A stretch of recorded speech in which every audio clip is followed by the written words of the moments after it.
chung ai bo a khoi do na ni re chuanin headline mai hurna tuya in sil fai masalo chuanin Rawngbawlna engma at titran ai lo ni. Now, how are we cleansed from our sin? Anil hi engting ye kan sual la ta hi ten fai kan ni vele. If we confess our sins, He is faithful and just to forgive and to cleanse us from all unrighteousness.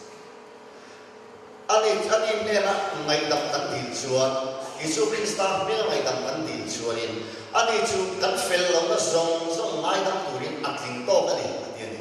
That's from 1 John 1:9. Chu zohana thon khat chang wa kan ni. Now the metal for that reservoir was made from bronze mirrors that ladies used to look in and print their hair and their comb.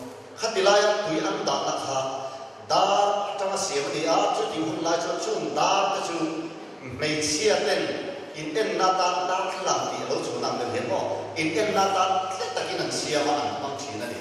So they gave those mirrors that were a symbol of human pride to be melted down and made into a symbol of our spiritual cleansing. Ti chuanin hetilai siam na man wa ta na man hi a hun lai me so ho wi na da khla ga ta na man da ta ka siam kha anon la kho ba chu anin pa Puithiam ten an lo chikera an lo ro tuya ti chuanin heavy bell siam da anon bang ta da thla ni na a en dir chu mi ring cha po na ani. Now when you look into water, it gives you a reflection of your face. Tui in thir chuanin tuya chuanin in mel in chu te ni in him thla. In the book of James, it says, chapter 1, that the law of God is like a mirror. Jacoba bung khata chuanin pathiam da chu da thla angin ar te khina. We look into the law and it shows us where we have failed to meet God's ideal for us. Da kan thir hial pathiam du thu sam laka changa kan san sia kan phak lo sia bilo ko china. The law does not cleanse us, but it says we need cleansing. Chu dan chuani min ti thiam lim ngai lo ama ra chu in then thiam lim kan ma mo sia kan bol lo sia bilo sia tir chi ani. So it sends us to Jesus, like the lamb, to get the cleansing. Ti chuani chu tiang bilo ko nu chuan Isu Krista ne lama min suain min ti thiam lim thei tu beram no ne la chuani ikal ngai ni kha chu min lo sia tir chi ani. There are 3 kinds of cleansing in the court. Headline Biakbuk compound suma hianin thil in ti thiang him dan chi thum awma. Water, Pakhat na chu tui blood, thisen and fire. le mei te kan fu thei ni. If we are not cleansed by water and the blood of Jesus, then only the fire remains. Tui le Isu Krista thisen beram lo thisena ken fai zo kan na ding chuan mei ti thiang him na kan ma son ngai do ni. And tomorrow night we will study how the lake of fire is going to destroy all sin and sinners. Zantaka engting e mei dilin miswon election na zong akan ralda kan le en ho do ni. But the Bible also is an agent in cleansing. Amaro chu kan Bible po hi mi khita ti fai la pa hiarin chimchir takin Bible hi kan thaya. And baptism is a symbol of cleansing. Chumi atana Bible la kan ko chu baptisma ani so sin fai la en kirna. Be baptized and wash your sins away. Baptisma changula in sual ta chu ten fai no ro se ini. So all of these bring us back into favor with God. Chung zong sok chu ni pathian ne in remin mi akwai kir le chi. And that's what the white robe represents of the priest. Chu tak mai chu ni Puithiam kor va chu mai en kir ta ni. But he had another robe that went on top of this one. Amaro chu Puithiam chu ni he thiam him na kor for chu ma hianin ha tu dam chu no nei ya.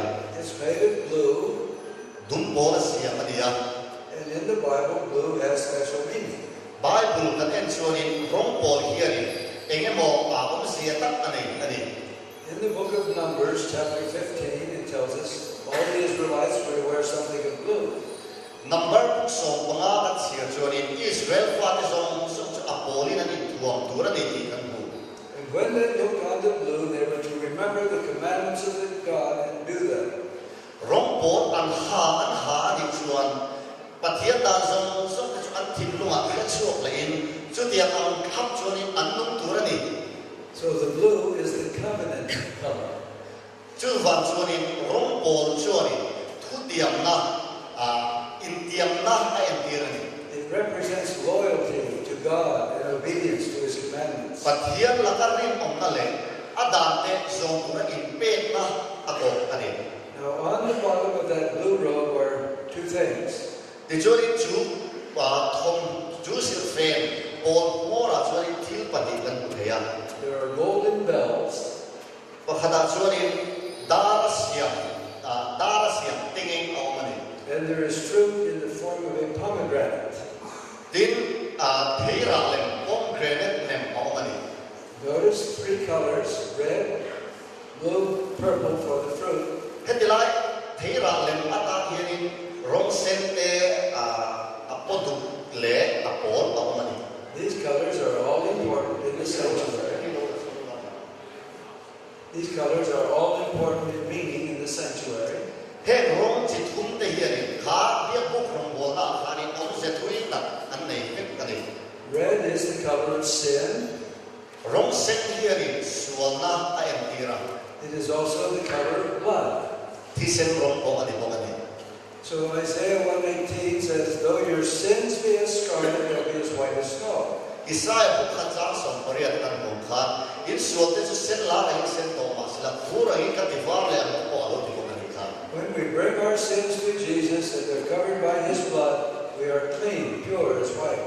Kan sual sen la ang sen chu Isu Krista ki bula kan khan ani chuni ani chun pura hi milo ti thiam him sak le do ani milo ti war sak le. We have noticed that the blue is the color of loyalty and obedience. Rong po chu pathian la ka rin om na le da da te so pura thoi na en tin na ni ti kha sai do. When you put red and blue together, you get purple. Chutia rong sen le rong po in so kon chuani apol du ka tian chi kha. And purple is the royal color. Chu po du ka chu apol sen du ka te ben ti ge purple hi bi so chu ni ni. Oh ka chi purple. Kan se me ha tro purple ti me go. Te mi a purple hi a sen le po so ko la ta ro so ka ya. Kings and their children wore purple color. Pathian na malai fu la chuani lal fa ni kha ni. Te lai purple rong at yang hi an lai no rong at ti ni. This tells us that we are sons and daughters of God. We are royal.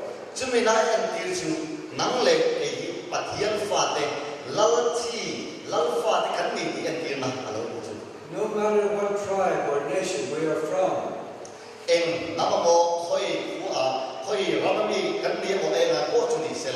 We are royal sons and daughters of God.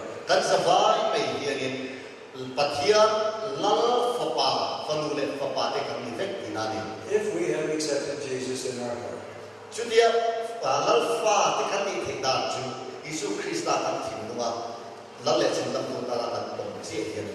Now these things were in the form of pomegranates. Do you know what is a pomegranate?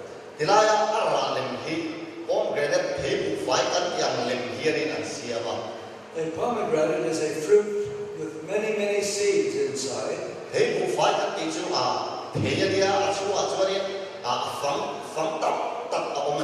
When it is fully ripe, it is bright red or purple and very, very sweet. When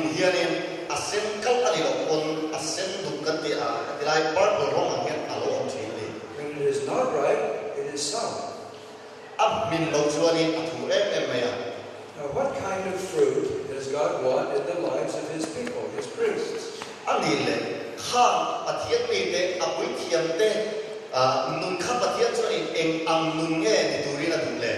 We don't have to guess. It tells us plainly in Galatians chapter 5.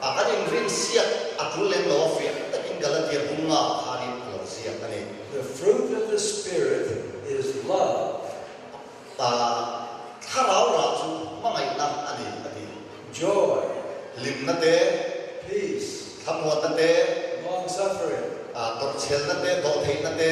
gentleness, goodness, faith, meekness,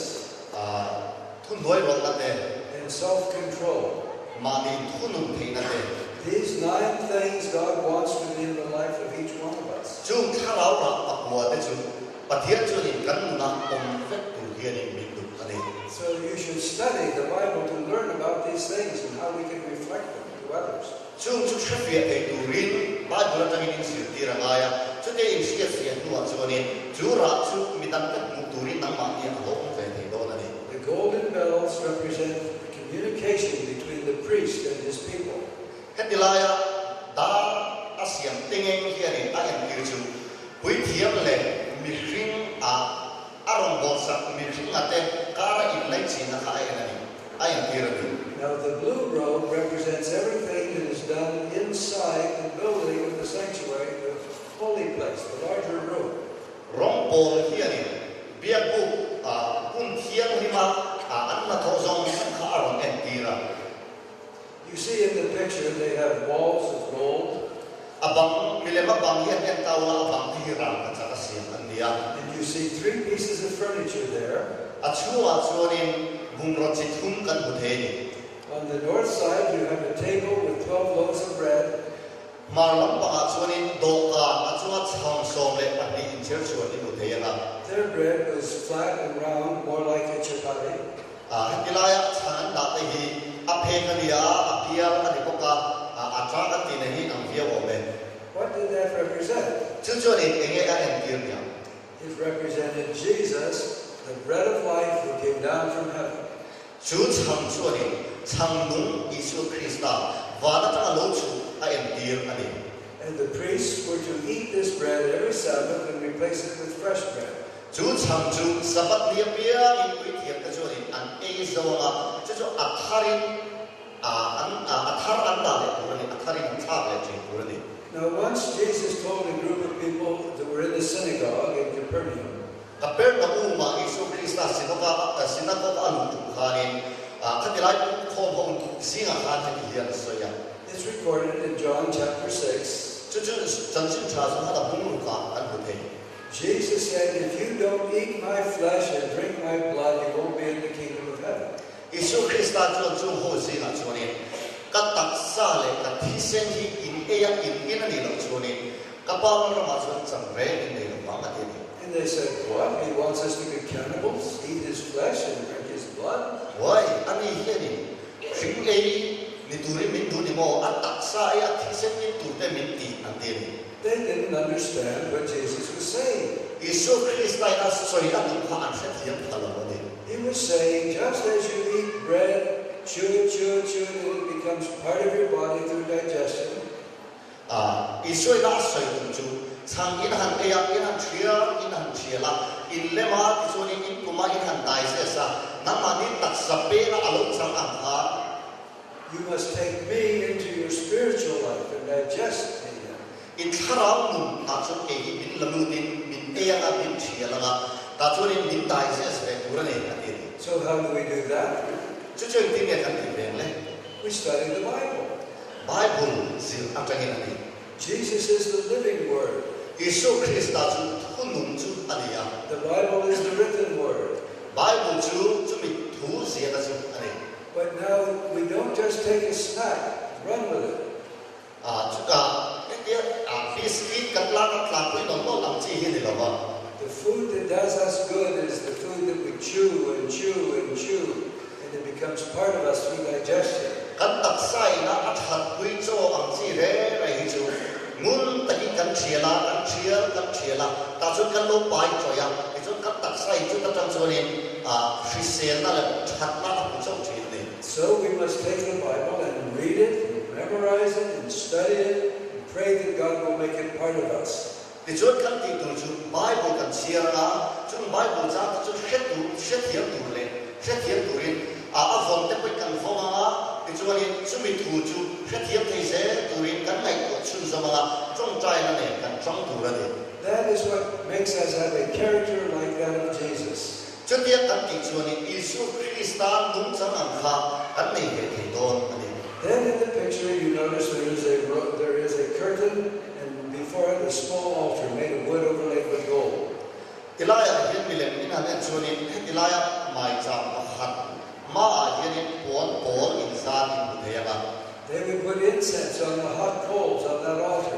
chumi puan pol ma chuanin mai cham dara ka ra ka chaka siam munga chuta chuanin rim tui hal chi kha an su ta thina ni This made a very sweet-smelling cloud that came over the curtain and down to the next room where the Ark of God was. hetilai an thil ha rim tui em maya aron chou chia chenga aku te chu arum le lam panga hetilai thil dam om na bungro dam om na khani amazam lu thi ani This represented our prayers accompanied by the intercession of Jesus. hemina a em til chu pathian ne na kan dil na kan lan thin Isu Christai na milo soi kui bok kha em til ni When we pray, we could ask for things that would be hurtful to us.